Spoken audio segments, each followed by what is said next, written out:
Obrigada de você estar aqui com a gente. Eu acho que esse é um assunto pertinente o tempo inteiro, né? Porque nós temos visto um número cada vez maior de pessoas sendo acometidas pelo Alzheimer, até porque naturalmente isso acontece pela expectativa de vida estar aumentando, né? Então... Mas não é para ser. Exatamente, isso é controverso, se é só pela questão da expectativa de vida ou se nós estamos nos causando Alzheimer pelo fato de nós termos o estilo de vida que nós temos, a alimentação que nós temos, a falta de exercício físico, as toxinas às quais nós nos expomos, vários outros fatores que podem ser fatores de risco. Contribuem. Exatamente. Se você for ver antigamente, realmente a expectativa de vida era bem menor. Mas quem chegava lá, nos 80 anos, 70, 80 anos... Chegava bem. Chegava bem, não tinha Alzheimer. Então, Alzheimer é uma coisa mais recente, apesar de ter sido descrito há um século atrás, mas essa epidemia de Alzheimer é algo recente. Doutor, existem formas, nós vamos falar dos novos tratamentos, mas eu quero orientar quem está em casa. Existem formas de evitar? Existem. Esse tratamento sobre o qual a gente vai falar hoje, ele é justamente baseado uma das coisas na qual ele é baseado é na epidemiologia, ou seja, nos dados que a gente tem estatísticos sobre o Alzheimer. Sim. Então, por exemplo, a gente sabe que todos os fatores de risco para doença cardiovascular são fatores de risco também para Alzheimer, tá?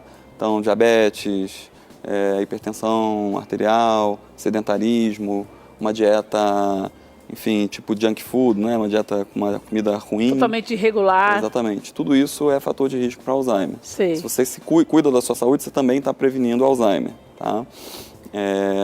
E tem outros fatores também que são menos óbvios, que é preciso, muitas vezes, ir ao médico para fazer uma avaliação para ver se a pessoa está está com esses fatores de risco ou não. Tá? E, doutor, existe um exame que detecta Alzheimer?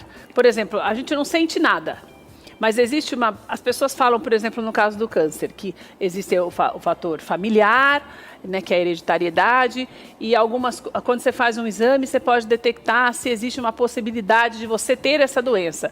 No caso do Alzheimer, existem exames como este que detectam a possibilidade? Então, possibilidade todos nós temos, tá? Não é uma coisa estanque, ou você vai ter com certeza, ou você não vai ter com certeza. Mas existe um exame, que é um exame genético, que para avaliar se você tem um determinado gene, que é da apolipoproteína E4, que chama ApoE4. Esse gene, se a pessoa tem, principalmente em homozigose, ou seja, os dois, ela tem um risco muito aumentado de desenvolver Alzheimer, tem mais de 50% de chance. E daí o que você faz quando se descobre dessa maneira, que existe essa... Não é uma sentença de que vai ter, não, mas tanto existe é que uma os outros possibilidade... 50% não tem. Mas existe uma possibilidade maior. Daí tem que se iniciar um tratamento, doutor? É recomendável que a pessoa se cuide mais ainda. Preste mais atenção. Preste mais atenção ainda. Então, tem um autor, que é o Dale Bredesen, que desenvolveu esse protocolo, né, sobre o qual a gente vai falar. Ele propõe que se faça uma cognoscopia. Tem a colonoscopia, que se faz com 50 anos, né, recomendado para prevenir câncer de intestino, fazer um diagnóstico precoce. O que ele propõe é que se faça também com 45, 50 anos uma cognoscopia, ou seja, cognos de intelectual, né, de atividade intelectual. Mas existe esse exame no Brasil, doutor? Não é um exame, você tem que fazer uma avaliação mais completa. Você tem que fazer um teste neuropsicológico, essa avaliação genética, fazer também uma avaliação laboratorial para ver quais fatores de risco você tem, fazer uma avaliação sobre quais fatores de risco você tem também que não são vistos em exame, por exemplo, se é sedentário ou não é sedentário, enfim. Quase que uma entrevista. Fazer uma avaliação completa, desde uma entrevista até um exame genético. Entendi. E um exame de imagem, etc. Tudo para você poder ver qual é o risco dessa pessoa desenvolver Alzheimer. E se a pessoa começar a ter mais de um fator de risco, alguns fatores de risco, é bom que essa pessoa já comece a se cuidar para que ela não desenvolva no futuro. Doutor, e esse tratamento, doutor Dale, ele já pega, as pessoas que detectam a possibilidade da doença logo no início, esse protocolo dá uma perspectiva maior de cura, né, doutor? Sim, na minha opinião, isso é uma grande revolução na medicina. Quando eu fiquei sabendo disso, primeiro eu fui verificar se era verdade, né? E eu vi que era verdade. Esse médico, ele é um pesquisador importante lá nos Estados Unidos, ele está há 30 anos pesquisando Alzheimer lá, e ele começou pesquisando na mesma perspectiva que a maioria dos médicos tem, né, hoje em dia, que é você buscar uma pílula mágica. Vamos ver qual a alteração fisiológica que existe e a gente vai lá e vai desenvolver um remédio que vai resolver essa alteração fisiológica. Tá. Só que conforme ele foi estudando, ele foi vendo que não existia uma alteração, existia uma balança entre fatores que promovem a neurodegeneração, ou seja, perda de neurônios, e fatores que promovem a neuroregeneração, ou seja, o desenvolvimento das sinapses e a preservação da saúde das células neuronais. Quase como um contraponto. Exatamente. E aí, se você, vamos dizer assim, manda para os seus genes certos sinais que são mais ligados à neurodegeneração, você vai aumentando o risco de desenvolver Alzheimer. Se você manda para os seus genes sinais que são mais neuroprotetores, você vai se protegendo do Alzheimer. E ele percebeu até agora que são 36 fatores. E esse tratamento, ele faz com que nós possamos desenvolver melhor esse gene que é o, vamos dizer assim, o protetor? O gene não muda. Esse gene da apolipoproteína, o que você tem, não muda. O que muda é a expressão gênica. Ou seja, como que esse gene vai ser expresso e essa expressão gênica que vai determinar se você vai desenvolver ou não. Isso é através de medicamentos, doutor? Não. Qual é a base desse tratamento? Então, o tratamento, primeira coisa que é um pouco diferente do comum. Só explicar no que ele se baseou. Tá? Primeira coisa, ele se baseou numa pesquisa muito profunda sobre a fisiopatologia do Alzheimer. Né? Então, por exemplo, ele descobriu que dependendo de como uma determinada proteína ela é cortada lá no cérebro, se ela for cortada de um jeito A, que eu não vou me explicar com detalhes aqui, de um jeito A é neuroprotetor, de um jeito B é vamos dizer assim, degenerador. Tá certo?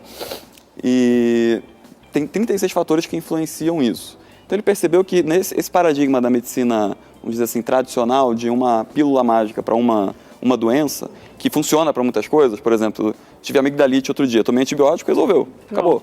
Mas para essas doenças crônicas, como o Alzheimer, esse paradigma não funciona, tá? Tanto é que a gente vê aí que está cheio de doença crônica que não acaba mais e as pessoas estão só se entupindo de remédio e não está resolvendo. Por quê? Porque é uma coisa mais complexa do que só o que um remédio pode resolver. Então o que ele percebeu? Que ele tinha que mudar o paradigma. Qual o paradigma que ele está usando? Ele está usando o paradigma da medicina funcional. O que é essa medicina? Ela é baseada, vamos dizer, em 3 pilares. O primeiro pilar é essa ideia da epigenética, que é possível que você tenha um gene que seja, por exemplo, um gene que aumente a chance de você ter uma determinada doença, mas dependendo do seu estilo de vida, das coisas que você faz, você pode mudar isso. Exatamente.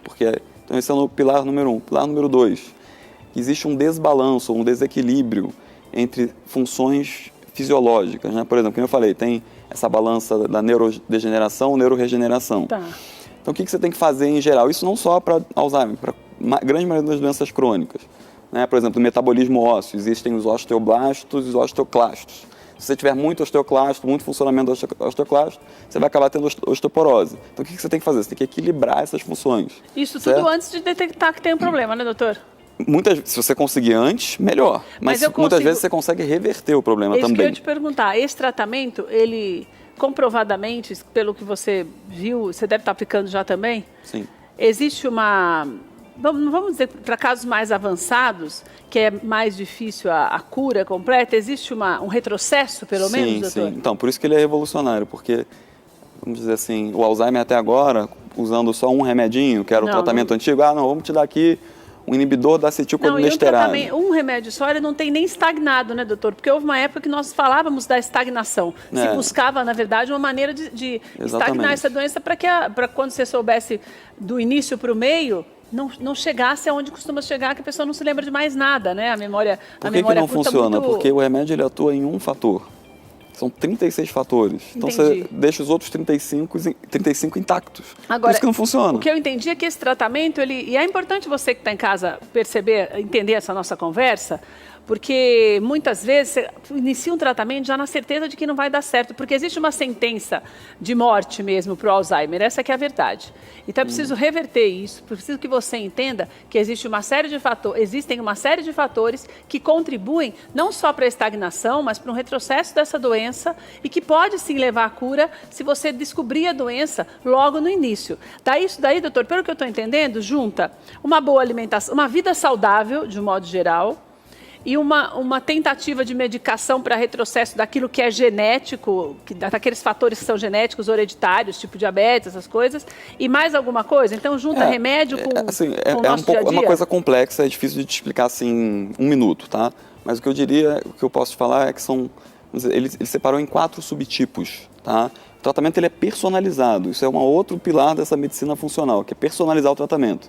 Porque, só para esclarecer o que é isso, por exemplo, quando você vai num médico, ele vai, em geral, né? Ele vai e ele faz um diagnóstico baseado em certos sinais e sintomas. Eu sou psiquiatra, a pessoa está lá com anedonia, hipobolia, enfim, alguns sintomas, eu falo, ele tem depressão.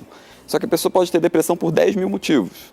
Pode ter depressão por conta de estresse, pode ter depressão por conta de traumas, pode ter depressão por conta de uma falta de uma vitamina, né? Tem vários caminhos que levam a Roma, vamos dizer assim. Essa medicina, ela tenta entender qual o caminho que levou aquela pessoa àquela síndrome. Então, eu entendi. Tá? Na verdade, tem que ser Você já está atendendo baseado nesse método, sim, doutor? Sim. Porque eu acho que o importante é que a pessoa busque mesmo ajuda, mesmo que já esteja se utilizando a medicina tradicional, para tentar buscar esse novo caminho que, comprovadamente, tem se mostrado melhor para aqueles que já estão utilizando, né, doutor? Sim, esse médico americano, ele já fez aí com cerca de 200 pessoas, né, esse protocolo. E 85% das pessoas responderam de alguma forma, ou responderam ou até reverteram. Quem não respondeu, esses 15%, eram casos muito avançados. Meu Deus, que bênção. Então é fantástico, isso, hein, realmente. E você já começou, doutor? Sim. Tá, as pessoas sim, já estão vendo esse resultado? Você consegue ver também já? Sim. Olha, deixa eu te falar uma coisa. Nós temos milhões de pessoas que são acometidas pelo Alzheimer e se você tem até casos na família, já pode começar a se prevenir, a buscar mesmo ajuda. Eu vou deixar o site da clínica do doutor Ivan para que você marque a tua consulta ou leve a pessoa que você ama, seu avô, sua avó, seus pais ou pessoas mais jovens também que você possa conhecer. Indique, porque nós estamos mostrando para você uma inovação e que vale a pena que as pessoas conheçam, para não desanimar mesmo, para entender que existe uma perspectiva até de cura, se o tratamento for feito de maneira adequada. O site do Dr. Ivan, da clínica, é clinicahrpsiquiatria.com. Lá tem os endereços, tem telefone para você marcar a tua consulta, para que você possa receber o tratamento adequado, personalizado e mais do que isso, para que você entenda da necessidade de continuar lutando, né, doutor? Sem dúvida. E funciona, muito interessante. Doutor, adorei nossa conversa. Volte sempre. Reserva sempre um espacinho para a gente lá na sua agenda, doutor. Prazer.